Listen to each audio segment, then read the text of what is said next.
Hello everyone, welcome back to our YouTube channel Roshan science study point. आज मैं आप लोगों को करवाने के लिए आई हूँ आपके क्लास 12 के सीयूईटी होम साइंस का सिलेबस जो है उसको एक्सप्लेन करवाने वाली हूँ। और हम सीयूईटी के जितने भी आपके चैप्टर सारे क्लास 12 में उसको कवर अप करवाने वाले हैं, अच्छे तरीके से आपको एक्सप्लेन करने वाले हैं। जितने भी टॉपिक आ रहे हैं कोशिश करेंगे कि अच्छे से अच्छे तरीके से आपको बता सके। तो हम स्टार्ट करते हैं आपका जो सिलेबस है वो। फर्स्ट यहाँ आप देखेंगे, आपको बता रखा है कि आपके गृह विज्ञान यहाँ पे कोड दे रखा है 315 जो आपका कोड है वो है। और इसमें यहाँ ऑलरेडी लिखा हुआ है कि जो आपने क्लास 12 में जो भी आपने होम साइंस का सिलेबस किया है उसी में से आपके चैप्टर्स आ रहे हैं, बाहर से नहीं है। तो आपको ज्यादा, अगर आपने 12th क्लास में अच्छे से स्टडी की है तो ऑब्वियसली बात है, आप अगर नॉर्मल पढ़ाई भी करेंगे तो आपके अच्छे स्कोर आ सकते हैं। बट अगर आपने 12th में उस पर इतना ध्यान नहीं दिया है तो आपको अभी से ही बहुत ज्यादा मेहनत करने की जरूरत है।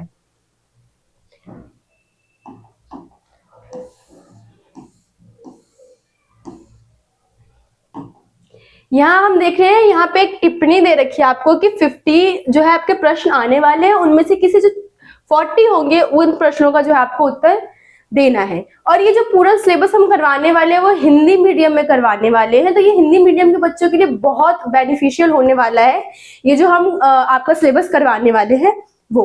तो यहाँ आपका फर्स्ट इकाई दे रखा है, इसमें पोषण, खाद्य विज्ञान और प्रौद्योगिकी। इसमें हम जो पढ़ने वाले फर्स्ट वो है नैदानिक पोषण और आहार की। तो इसके अंदर भी हम जो पढ़ेंगे वो पॉइंट भी आपको डिटेलिंग दे रखी है कि आपको ज्यादा फोकस किन किन जो पॉइंट है उस पे करना है। जैसे आप नैदानिकी पोषण और आहार की में देखेंगे तो यहाँ पे महत्व, आहार चिकित्सा, पोषण, आहार के प्रकार, कार्य क्षेत्र और जीविकाएं, ये सारे जो इंपॉर्टेंट पॉइंट्स है आपको ये इन पे ज्यादा फोकस करना है इस चैप्टर के अंदर। नेक्स्ट आपका यही सेकंड दे रखा है जन पोषण और स्वास्थ्य। इसमें हम देखेंगे कि जन पोषण, स्वास्थ्य, पोषण की जो अवधारणाएं हैं वो जो भारत में पोषण संबंधित समस्याएं हैं उसके बारे में जो जानकारी है, पोषण संबंधित समस्याएं से निपटने के लिए जो रणनीतियां हैं, और कार्य क्षेत्र और जीविकाएं। इसमें जो जन पोषण स्वास्थ्य में जो कार्य क्षेत्र और जीविकाएं, मतलब हम इसमें कौन कौन से करियर बना सकते हैं, कौन कौन सी जीविकाएं वगैरह है, उसके बारे में हम इस चैप्टर में समझेंगे। नेक्स्ट आपका यहाँ थर्ड दे रखा है खान पान और भोजन का जो है जो प्रबंधन है उसके बारे में। इसमें हम खाद्य सेवा प्रणाली के प्रकार देखेंगे और खाद्य सेवाओं में प्रबंधन और इसके जो कार्य क्षेत्र और जीविकाएं हैं उसके बारे में।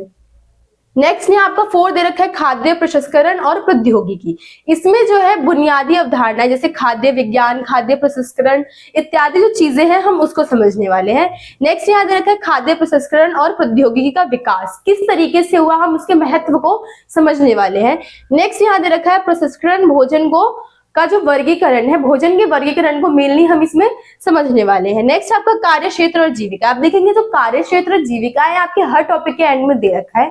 तो कार्य क्षेत्र और जीविका को तो एक सबसे ज्यादा जो इंपॉर्टेंट टॉपिक आप समझना चाहो तो समझ सकते हो, और अच्छी तरीके से हर फील्ड में आपके जितने भी चैप्टर्स दे रखे हैं आप देखेंगे उसके एंड में जरूर ये पॉइंट होगा कि आपको उससे रिलेटेड जो कार्य क्षेत्र है, जो जीविकाएं हैं, आप कौन कौन सी नौकरियां कर सकते हैं, कौन कौन सी बिजनेस स्टार्ट कर सकते हैं, उसके बारे में हर क्वेश्चन में आप देखेंगे, हर पॉइंट में आप देखेंगे आपसे पूछा जाएगा। तो ये बहुत ज्यादा इंपॉर्टेंट रहने वाला है और इसको हमें अच्छे से अच्छे तरीके से कवर अप करना है।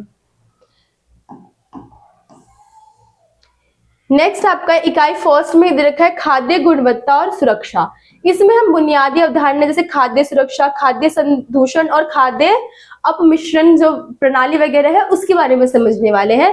खाद्य मानक विनियमित में भारत के जो ये जो मार्क है हम उनके बारे में, और जो अंतरराष्ट्रीय मार्क है हम उन सब के बारे में समझने वाले थे। फूड वगैरह में देखेंगे बहुत सारी चीजों में जो मार्क वगैरह होते हैं हम उसकी जो नॉलेज होती है उसके बारे में इसमें बताना है। नेक्स्ट यहाँ खाद्य सुरक्षा और प्रबंधन का जो तंत्र है उसके बारे में बताना है, और कार्य क्षेत्र और जीविकाएं, इसमें भी जो आपका है कार्य क्षेत्र और जीविकाएं आने वाली है। तो ये हमने ऊपर जितने भी ये 5 चैप्टर्स देखे हैं वो आपके इकाई फर्स्ट में है। इकाई फर्स्ट में आपके रहने वाले पोषण, खाद्य विकास और प्रौद्योगिकी में। नेक्स्ट अब हम आपका सेकंड इकाई देखेंगे। इसमें है प्रारंभिक बाल्यावस्था देखभाल और शिक्षा, मानव विकास, जीवन का जो दृष्टिकोण है उसमें आपका जो फर्स्ट चैप्टर है इसमें प्रारंभिक बाल्यावस्था देखभाल और शिक्षा है। इसमें हम पढ़ने वाले जैसे एनिसेफ सिद्धांत और उद्देश्य, बहुत सारे जैसे आप देखेंगे ना संगठन वगैरह होते हैं, हम उसके बारे में समझने वाले हैं। उसमें से एक यहाँ पे दे रखा है आपको। नेक्स्ट हम ये शिशु केंद्र, जो दिवस देखभाल केंद्र, नर्सरी स्कूलों की आवश्यकताएं वगैरह, हम शिशु के बारे में समझेंगे। नर्सरी स्कूल के क्या क्या बेनिफिट्स होते हैं उसके बारे में समझना है हमें इसमें। और फिर मनोवैज्ञानिक दृष्टिकोण, ये सारी चीजें जो मनोवैज्ञानिक दृष्टिकोण है उसके बारे में, और इसमें भी जो हम कार्य क्षेत्र और जीविका है वो समझने वाले हैं। नेक्स्ट यहाँ पे दे रखा है आपका इकाई 2 में ही विशेष शिक्षा और सहायक सेवाएं। तो इसमें हम समझेंगे दिव्यांगता और विशेष शिक्षा के तरीके और कार्य क्षेत्र और जीविकाएं। तो जो हैंडीकैप लोग होते हैं उनके बारे में होगा इसके अंदर। इसमें जो विशेष शिक्षाएं होती है उनको किस तरीके से शिक्षा दी जाती है, हम उन सब के बारे में समझेंगे।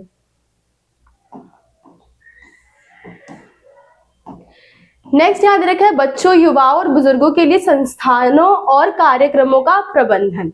अब यहाँ बच्चे, युवाओं, बुजुर्गों के लिए जो भी संस्थाएं वगैरह हैं उसके बारे में जो प्रबंधन किए गए हैं, कार्यक्रम प्रबंधन किए गए हैं उसके बारे में हम समझने वाले हैं। जैसे कि बच्चे, जो संवेदनशील बच्चे होते हैं उनके लिए कार्यक्रम, युवा जो होते हैं उनके लिए कार्यक्रम, बुजुर्ग जो संवेदनशील होती है उनके लिए कार्यक्रम, हम इन सबको देखने वाले हैं। कौन कौन सी योजनाएं बनाई जा रही है उनके लिए, कौन कौन से संगठन बनाए गए हैं, कौन कौन से कार्य किए जा रहे हैं, ताकि वो जो संवेदनशीलता है उससे बाहर निकल सके और आम जिंदगी जी सके। और इसमें एंड में देखेंगे, इसमें भी बता रखा है कि आपको जो कार्य क्षेत्र और जीविका, इसमें भी पूछा जाने वाला है।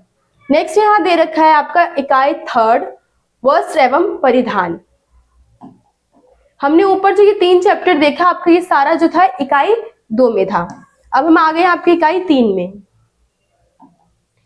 वस्त्र एवं परिधान। इसमें हम फर्स्ट समझने वाले हैं वस्त्र एवं परिधान के लिए जो डिजाइन वगैरह होते हैं वो किस तरीके से यूजफुल होते हैं, किस तरीके से अट्रैक्टिव बनाए जा सकते हैं ड्रेस को, उसके लिए। तो ये जो डिजाइन की विश्लेषण है, डिजाइन के तत्व है, डिजाइन के सिद्धांत और इसके जो कार्य क्षेत्र और जीविकाएं, हम डिजाइनिंग में कौन कौन से कार्य क्षेत्र अपना सकते हैं, कौन कौन सी जीविकाएं होती है उसमें, इन सब के बारे में है। नेक्स्ट याद रखा है फैशन डिजाइन और व्यापार। तो इसी में जो व्यापार वगैरह, इसका एक अलग से भी टॉपिक दे रखा है कि अब फैशन की जो दुनिया होती है उसमें आप किस तरीके से कौन कौन से व्यापार कर सकते हैं। तो इसमें दे रखा है कि जो फैशन की शब्दावली है, फैशन की शैली, सनक, क्लासिक, जो फैशन की शब्दावली से आप देखेंगे क्लासिक, कोई ड्रेस क्लासिक होगी या कोई ट्रेडिशनल ड्रेस वगैरह होती है, वेस्टर्न होती है, तो उन सब चीजों के बारे में। यहाँ फैशन का विकास, इतिहास, जो हम फैशन का इतिहास वगैरह है उसके बारे में समझेंगे। फैशन व्यापार, हम फैशन का व्यापार किस तरीके से कर सकते हैं, और इसमें भी आपके जो कार्य क्षेत्र और जीविकाएं हैं उसके बारे में पूछा जाएगा। नेक्स्ट आपका इसी में दे रखा है वस्त्र उद्योग में उत्पादन और गुणवत्ता नियंत्रण।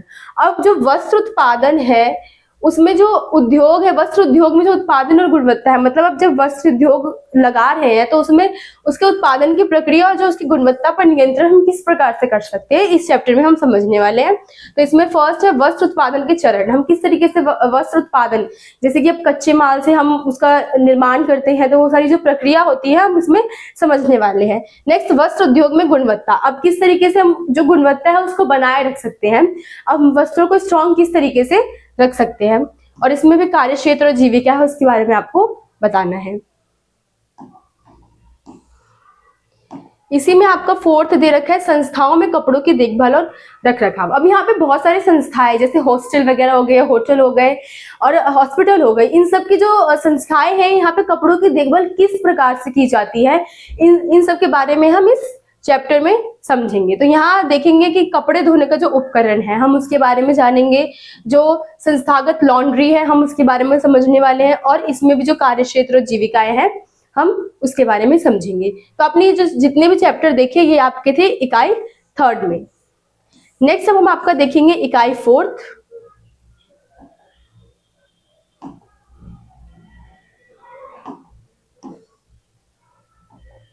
यहाँ दे रखा है संसाधन प्रबंधन। अब संसाधन प्रबंधन का मतलब है कि हम संसाधनों पे किस तरीके से नियंत्रण करें, उसको एक रूटीन वाइज यूज करने की कोशिश करिए, उसके बारे में है। तो यहाँ पे हम देखेंगे मानव संसाधन प्रबंधन फर्स्ट है यहाँ पे। तो एचआरएम का जो महत्व है और उसके जो कार्य है उसके बारे में हमें इसमें मेनली जो है पढ़ना है, और नेक्स्ट इसमें जो कार्य क्षेत्र और जीविका है उसके बारे में करना है। इसी में सेकेंड दे रखा है आतिथ्य प्रबंधन।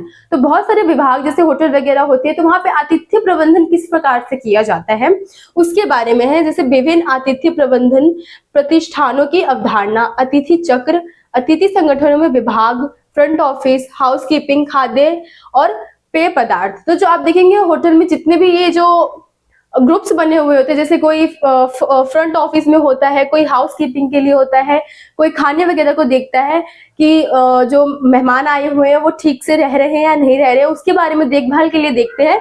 तो हम वो इसमें समझने वाले हैं। और नेक्स्ट हम इसमें कार्य क्षेत्र और जीविका को समझेंगे।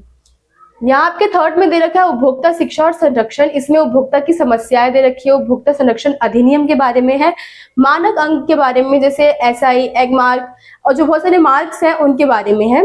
और फिर है स्वैच्छिक उपभोक्ता संगठन और कार्यक्षेत्र और जीविका, हम इसमें समझने वाले हैं। तो ये देखा आपने जो सारे चैप्टर्स थे, एक ये जो तीनों चैप्टर थे आपके इकाई फोर्थ में थे। अब हम आपका इकाई जो फिफ्थ है हम उसको देखने वाले हैं। यहाँ दे रखा है संचार और विस्तार। हम अब संचार और विस्तार को समझने वाले हैं कि जैसे आप देखेंगे फर्स्ट यहाँ दे रखा है विकास, संचार तथा पत्रकारिता। तो इसमें आपके जो टॉपिक दे रखी है वो है बुनियादी अवधारणाएं, संचार के तरीके और कार्य क्षेत्र और जीविकाएं। नेक्स्ट आपका इसी में सेकंड दे रखा है जनसंचार माध्यम प्रबंधन, डिजाइन और उत्पादन। इसमें मीडिया की योजना, मीडिया डिजाइनिंग और प्रोटेक्शन और मीडिया मूल्यांकन और प्रतिक्रिया, कार्य क्षेत्र और जीविकाएं हम इसमें भी समझने वाले हैं। तो ये आपके इकाई 5 में जो है आपके 2 ही चैप्टर थे। अब हम नेक्स्ट आपका इकाई 6 देखेंगे। यहाँ इकाई 6 में आपका दे रखा है कि गृह विज्ञान शिक्षा के बाद जो जीविका का विकल्प है कि आप गृह विज्ञान की जो शिक्षा है जब आप उसको ग्रहण कर लेंगे उसके बाद आपके पास कौन कौन से विकल्प होंगे। जैसे आप देखेंगे गृह विज्ञान में ना आपको बहुत सारी चीजें समझाई जाती है। इसमें कोई एक टॉपिक नहीं है, इसमें सिर्फ घर के बारे में नहीं बताया जाता, बाहर की चीजों के बारे में जो मैं थोड़ा बहुत आपको मेडिकल साइंस के बारे में बताया जाएगा, फूड के बारे में बताया जाएगा, वस्त्र के बारे में बताया जाता है। तो उसके बाद आप गृह विज्ञान की शिक्षा के बाद आप कौन कौन से जो जीविकाएं वगैरह है उसको अपना सकते हैं। तो आपके इकाई 6 में ये वही आने वाला है। और इसमें दे रखा है कि जो गृह विज्ञान के विभिन्न क्षेत्रों में स्वयं मजदूरी रोजगार की जीविका विकल्प, आप कौन कौन सी मजदूरी कर सकते हैं, कौन कौन सी जीविकाएं कर सकते हैं, उसके बारे में आपके इकाई 6 में बताया जा रहा है। यही था आपका पूरा, आप देखेंगे सिलेबस, ज्यादा चैप्टर्स नहीं है, इसको हम बहुत अच्छी तरीके से आपके लिए कवर अप करवाने वाले हैं। इसको आशा करती हूँ आपको ये पूरा जो है सिलेबस समझ में आ चुका होगा। और इसको हम जो ये आपका सिलेबस है इसको पूरा का पूरा हम हिंदी मीडियम में करवाने वाले हैं। और आपके जितने भी हो सके कि अच्छे से अच्छा स्कोर आप आपके सीयूटी एग्जाम में ला सके, अचीव कर सके, उसके लिए हम यहाँ पे पूरी की पूरी कोशिश कर रहे हैं आपको एक अच्छा से अच्छा स्कोर प्रोवाइड करवा सके। यही आपके सिलेबस में था, ज्यादा नहीं है। हम जल्द से जल्द कोशिश करेंगे कि आपको जल्दी जल्दी वीडियोस जो है वो प्रोवाइड करवा सके और अच्छे तरीके से आपको एक्सप्लेन कर सके। आई होप आपको ये पूरा सिलेबस समझ में आ गया होगा। Thank you.